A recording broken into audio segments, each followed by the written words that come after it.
Okay, in progress with Ben Rock, director, co-creator, Catching COVID of 20 Seconds to Live.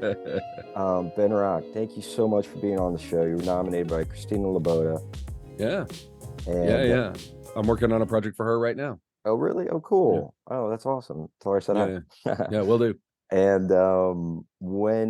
before we jump into the questions, would you like to introduce yourself or 20 Seconds to Live in any way? Yeah. I mean, I can definitely introduce. Myself. You can find anything you want to know about me on at benrock.com. But 20 Seconds to Live was a web series. What was and is a web series. I'd love to continue it at some point. That was co-created by myself and my friend Bob DeRosa. We had done a lot of gross out late night theater, and we were talking about, and it was all like one-off theater, and we were like, what if we did something like this and filmed it, and made a at that time web series were kind of a hot thing.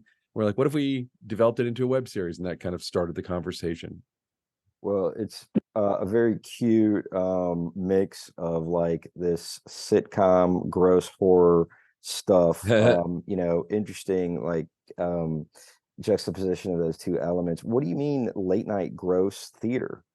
There's a theater, unfortunately the theater company's recently excuse me, recently the theater company has been disbanded in LA, called Sacred Fools. And we're both members at Sacred Fools Theater, and they had a show called Serial Killers, which every week there would be 5 new shows, and it was 11 o'clock on a Saturday night. Each one was 10 minutes long, and the audience would vote to bring back 3 of them. I see. And so, like, what always, because you're dealing with an audience of drunken, rowdy 11 p.m. Saturday night people, Yep. what tended to work were comedies, and Bob and I both love horror, and so we kind of honed a horror comedy vibe that we just kind of both liked, Got uh it. doing this. And I mean, Serial Killers probably started, uh gosh, I want to say in like 2005 or 2006 or something, and it only ended a couple of years ago, when it's a longer story The why it ended. pandemic, yeah. But well, the pandemic, but also like Stuff. things that led the theater to dissolve the membership company. But it was something that we did a lot of, and it was in like 2011 or so that I kind of put the bug in Bob's head, like, what if we, because we're both filmmakers. Bob he wrote the movie Killers with Katherine Heigl. He was a writer on White Collar. Like, he wrote a movie called The Air I Breathe, or co-wrote that. And and uh you know like and I had my directing career. You can see my Alien Raiders poster right there. Nice. That's a feature I made for Warner Brothers. And anyway, we're so we were good friends. We've known each other from Orlando, Florida. We've known each other for 20 something years.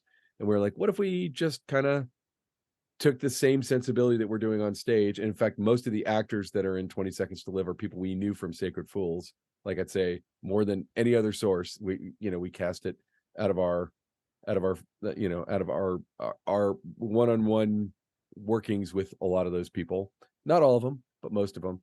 And yeah, like, what if we started kind of putting it together, and came up with some stuff. And we did the first season, which we tapped a friend of mine, Kat Pasiak. She produced it. We did the first season together, and we kind of self-financed all of it. And like, the arc of web series, especially back then, was like, do your first season out of your own pocket if you can. Second season, crowd fund. Third season, someone else should pay for it. That was sort of the conventional wisdom that was floating around, and you can see examples of that. So we did the first season out of our own pocket. Second season, we did an Indiegogo, and we raised about $10,000, which is not very much. Hey, And that's then plenty. Yeah. but like, while we were, my wife was actually pregnant while we were shooting season 2, and then my son was born after we shot it. And we haven't done a season 3 yet, which isn't to say we would never do one, but it's a passion project, but it's not something that's going to bring us any money. And in the meantime, unfortunately, web series were never good nor bad. Like, they were like anything else. I went to several web fests, And like when you see a lot of other people's web series, you're like, oh man, there are people doing amazing, cool work in the web series world. But I think that they just haven't caught on. They didn't catch on as like a mainstream form of entertainment. And so, at a certain point, it's like, okay, well, we want these to be as high quality as we can make them, but like we can't afford to pay for it out of our own pockets season after season. And we also like can't ask these professionals to keep donating their time for our silly, gross web series. I totally get it. The first you kind of talked about a little bit, but the first question I'm playing it forward is, where did the inspiration come? And so when I ask you this, I'm gonna try to guide you to get a little deep Okay. into your psyche and heart and soul, because what I found the most interesting, out of the episodes that I've watched is the flavor of it, is the genre. Yeah. It's kind of, a little different with like the it's not quite slapstick, but there's, this horror kind of slapstick kind of thing to it. And where did that seed live in you and kind of germinate to flower into this episode or Well, this webisode? I mean, to me, like horror has always been the thing for me. Like I've always been a massive fan of horror films. It's always what I wanted to do with my life. My big break into the industry was that I was the production designer on the Blair Witch Project, and I created a bunch of the backstory. Horror is like, I I love the genre. I love working in the genre and really getting in there and doing stuff. I also kind of like playing with the genre and kind of using the genre as sort of a structure to mess with people, or to try a different spin on it. And I had actually directed 2 episodes of somebody else's web series about a year before we started doing 20 Seconds to Live, and they had an issue where they'd cast the 2 leads, and then 1 episode in or 2 episodes in, one of the leads didn't want to do it anymore.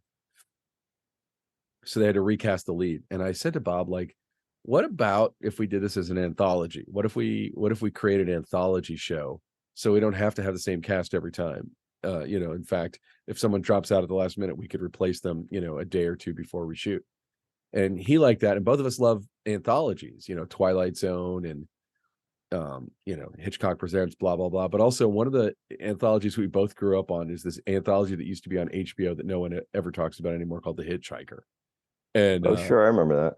yeah, it was silly, but I really loved it. And I liked that it was a show that could kind of walk into any horror genre. It could be any kind of horror genre. And so like I remember we did one of our episodes in season 1 is called Heartless, and there's a supernatural angle to it. And our cinematographer George Foyt said, like, but the other ones we did have all been like not supernatural. I'm like, there's no consistent world here. Like, they're really none of these stories aren't connected by design. So we could, and that enables us to have an evil doll, that enables us to have an episode, that enables us to have a demon in one of them, that enables us to have all kinds of stuff. And it made it, or there's one with there's one called Medium that deals with spirit possession. And so it kind of let us do kind of a greatest hits of the kind of horror that we like. So we Well, got to do an Evil Dead homage, et cetera. Sorry. and no, and that's what I really want to get at, is like, those are like the mechanics of it, and it's like logistically kind of worked out into the, your passion point. But why do you have that passion point? Like, why this passion for horror? Where do you think that comes from in your psyche? I'm pretty sure that my passion for horror comes out of me being a constant worrier. Like I live on anxiety. And anxiety is always like right here with me. And so a horror movie enables me to experience the worst consequences of whatever anxiety I'm dealing with, beyond the worst, like supernatural level, the worst, and then kind of come through the other side. And so like a movie like Poltergeist, like the movies of my childhood, like Poltergeist or The Thing, or there's a lot of them. But then also there's something about horror comedy that's a really tough thing to nail, and I feel like that on a psychological level sort of a good horror comedy, and the ones that I'll mention again are probably all from my childhood. I mean, there are great ones like Shaun of the Dead, that are more recent, um, or Freaky. I thought Freaky was great, but movies like Reanimator, Stuart Gordon's Reanimator, Dan O'Bannon's Return of the Living Dead, where like the threat is there, the threat is real, um, but it's also kind of ridiculous. You know, actually, nobody does that better than Don Coscarelli, the guy who made John Dies at the End and Phantasm. Like all of his movies are about there is a real threat that will kill you 100%, but it's also idiotic and silly. Well, see, that's what I found fascinating. So you clearly have like a huge knowledge of horror genre and all the classics, and you're clearly a fan. But I think the most important and interesting thing to me and fascinating thing is why you love it, and it's as a way of dealing with that heightened level of anxiety. And it sounds like it's also a way of knowing that you'll be okay. You know, the movie, I mean, correct me if I'm wrong, but I would assume it's like, okay, the movie ends and here I am and I've kind of released all this Yeah, tension and I'm okay. yeah, and I get to go sleep in a nice warm bed. Yeah, Yeah, and it kind of reinforces life, you know, in a sense of yeah. like, hey, you know, I'm freaking out, but I'm okay. Well, and there are a lot of horror movies that are like unrelenting and humorless, and I do not like those. Mm, All I mean, some of them I like, but like they're less my thing personally, and I think it's because I'm given no release. Like it's just I mean, here's a great movie, The Road. It's not a horror movie, but it's a post-apocalyptic movie. And I remember watching that and just like going home and feeling depressed afterwards. And I'm not saying that movies shouldn't be allowed to let you feel any emotion at all.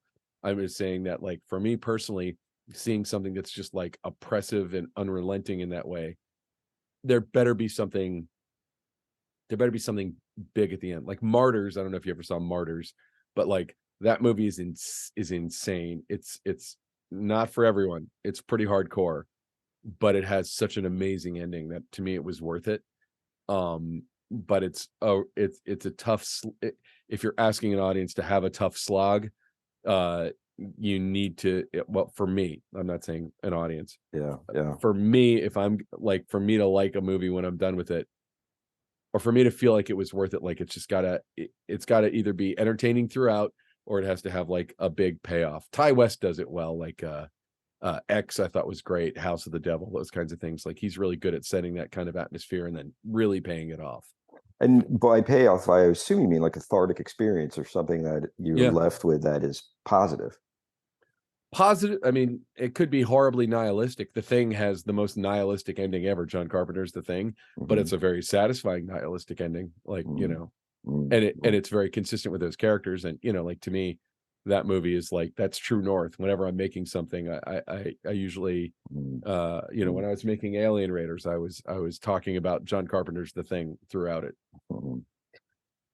What do you so this is kind of got to formulate this question a little bit to fit, you know, the different episodes that you have within 20 Seconds to Live, but what do you feel is, you know, there's definitely that comedy vibe, big, and that horror vibe also pretty strong. Some episodes more than others. What what do you feel is the underlying kind of current or message, or now even as you look back at those films, having done them several years from now, how do Yeah. you interpret them? How do you see them? I mean, I feel like I don't I don't know that I don't know that I could find a super deep. I mean, there might be a super deep message in each one, but I guess Bob and I kind of hit on what it was at a certain point, and this doesn't apply to every one of them. But it's like it's all about that one thing you weren't thinking about that ends up killing you. You know, it's that one thing you weren't prepared for. Um, and you know, so you know, the characters. It's not like Tales from the Crypt, where our characters are like deeply flawed, vain, horrible people. And in some of the episodes, like probably my favorite episode is Anniversary, which was we released as episode 1, even though we'd shot I think we'd shot the whole season at that point.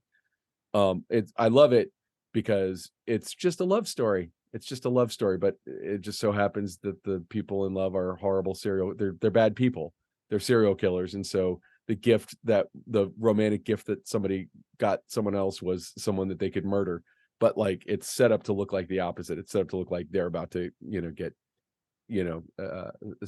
someone's watching them, but the person who's watching them is tied to a tree. To me, that kind of stuff,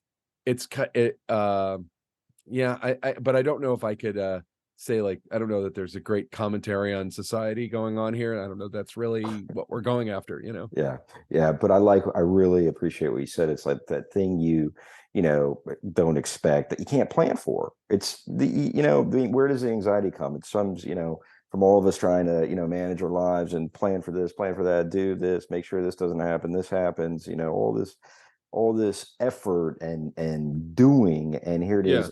You can't do enough.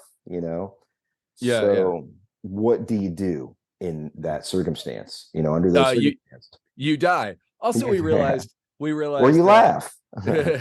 As an audience, hopefully. And we realized also early on, like when we created it, like the timer was something I added while I was editing it. It wasn't something that the way that the title card came up and then the 20 dropped down and became a countdown. That wasn't something that was in the script when we were starting. It was something that I messed around with when I was editing.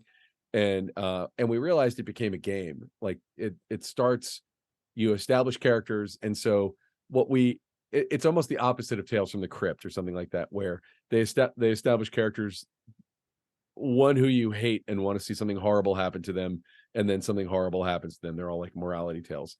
With us, it was like, okay, it's Christmas morning. We have a mom, a dad, and a kid. Who's going to die?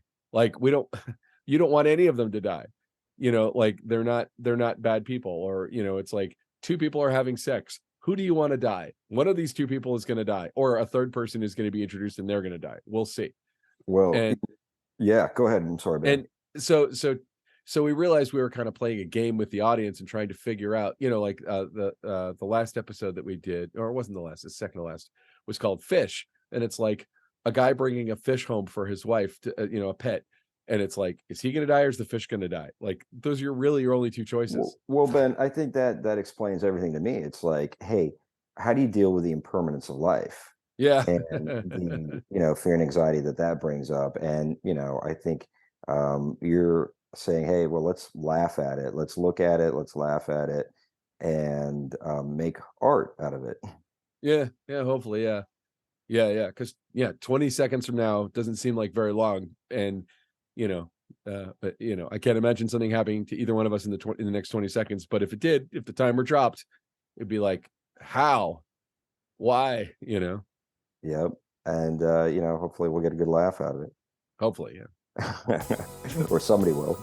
Ben Rock, before I do have one more question for you, but Zoom's gonna kill us here, so we're both gonna die. oh crap. Oh yeah, we are. I just saw it. You're right. Ben Rock, thank you for being on the show, man. It was a pleasure to meet you.